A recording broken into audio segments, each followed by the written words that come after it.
All right, well, as Tom McGurk invariably wants me to say, let's not get carried away by the win over Italy. Well, you know what I mean. We still are in the quarterfinals, which is our predetermined position based on seeding, and which we've been more than half the time. So we still have it all to do at this stage. What I'm really worried about is just reading tonight's evening paper. Rob Kearney in the Herald says we can win the World Cup. I just wondered, have any of these players thought about what happened 4 years ago when they shot the mouth off before the competition started about they were going to win it, and then they finished up not even qualifying? I think let the journalists, let people like me say silly things. Let me go over the top or under the top, whichever way you like. But all players have to do is keep their heads down, get off Twitter, and concentrate on winning the match. Can we win the World Cup? Well, it is still unlikely. But the first thing we have to do is, I think, beat the best team in the top half of the draw, namely Wales. I think at this point, if you were to factually look at what has happened in this competition, Wales will go into against us as favourites. Now, the other thing that has happened in this World Cup is injury. You've seen the disaster that's happened in New Zealand in losing Dan Carter. In fact, before this competition started, somebody said to me, who's going to win the World Cup? And I said, New Zealand, providing Dan Carter and Richie McCaw stay healthy. Carter's gone, and I'm not sure McCaw is healthy. That evens up the playing field for everybody else. But we're looking too far ahead. We're looking at a final when we haven't even played the quarterfinal yet. But again, we can look at England. Johnny Wilkinson may well be going home. From an Irish point of view, there is now a real worry about Rory Best. If Best can't play, it's important to understand we're down to our third choice hooker and our worst thrower in at the line out. So that's a real worry. Sean Cronin coming off the bench to maybe throw to 2 or 3 lineouts and face 2 or 3 scrums is a totally different situation from coming in at the very beginning. I think he'll survive against Wales, certainly in the scrum. The Welsh are not going to provide the same kind of test that, say, for argument's sake, France and England would provide in the semi-final. But the worry is there. We already know that Paul O'Connell has a hamstring doubt, but he should be okay. But it's always there. It's niggling. And then, of course, crucially, just how long can Stephen Ferris and Sean O'Brien put their bodies on the line for 80 minutes? What they did last Sunday morning, was quite extraordinary. In fact, for me, there should have been joint men of the match, because O'Brien and Ferris in tandem were the biggest single reason we won, really. Because if you think, just a couple of minutes before half-time, the Italian scrum is giving us a hard time. They're trundling towards our line. Not for the first time, Cian Healy gets involved in a row with the Italians, and the penalty is reversed. It could so easily have been all square at half-time. The Italians, and this was the turning point of the match, no question or doubt about this, is Castrogiovanni going off. I'm astonished. I can't imagine any other coach in this competition would put all his eggs, like Mallet did, all his eggs in the scrummaging basket and then only pick 3 props. I mean, if you're going to try and win the match at the scrum, surely be to God, you pick 4 props and 2 hookers, which you're absolutely entitled to do under the laws, so that you've got a scrum that no matter what happens, you can put pressure on them. Maybe he thought that his 4th prop really wasn't good enough, but the net effect was that once Castrogiovanni went off, because he had to move Perugini from loose head, tight head, bring on Lo Cesaro at loose head, the scrum was messed up in 2 positions. What about Ireland, though? There was a purple patch of 12 minutes in which they scored 17 points. Predictably, at the root of it all, O'Driscoll. His ability, and it's about great players.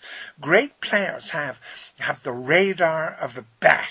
In some way, great players know where the ball is going to be next. There's no reason for it, but they know. Great open side flankers, great Nigel Carr, for instance, of a different era, always seemed to get to where the next breakdown was.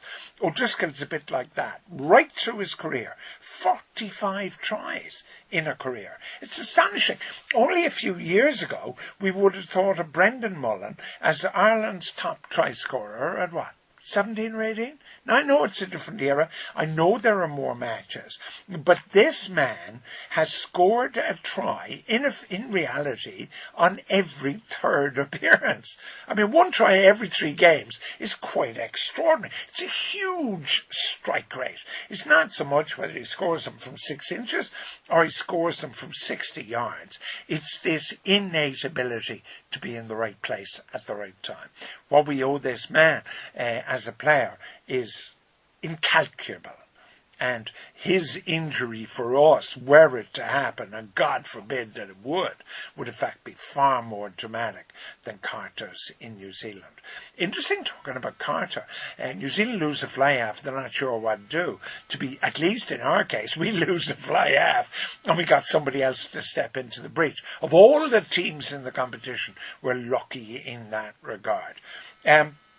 Looking back, the great strength, solid line out again. Scrum predictably came under pressure, but survived. A year ago, the scrum would have been destroyed. That's massive progress. Great back row. Again, we're lucky at the moment, and we could well go through this competition without an open side flanker. For those of you with long memories, it would remind you of 1966 Soccer World Cup, Sir Ralph Ramsey, when contrary to the principles of the time, went in without wingers. He went in, they were known as Ramsey's wingless wonders. This will surely be Kidney's open side wonders. Going in there without an open side defies the logic of all so-called experts like me. But I think we're lucky. There wasn't really a contest against Italy. Wales are the test.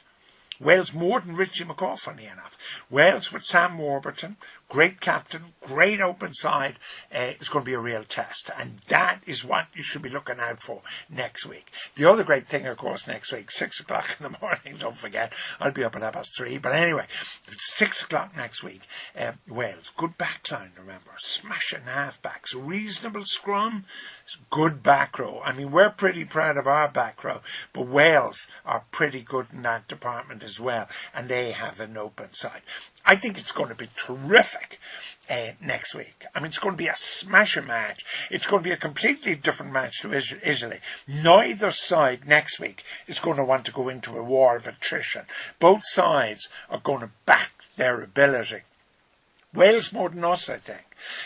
I can go all the way back to Mike Ruddock's success at Wales, then Gatland. Wales play this very high-tempo, offloading game.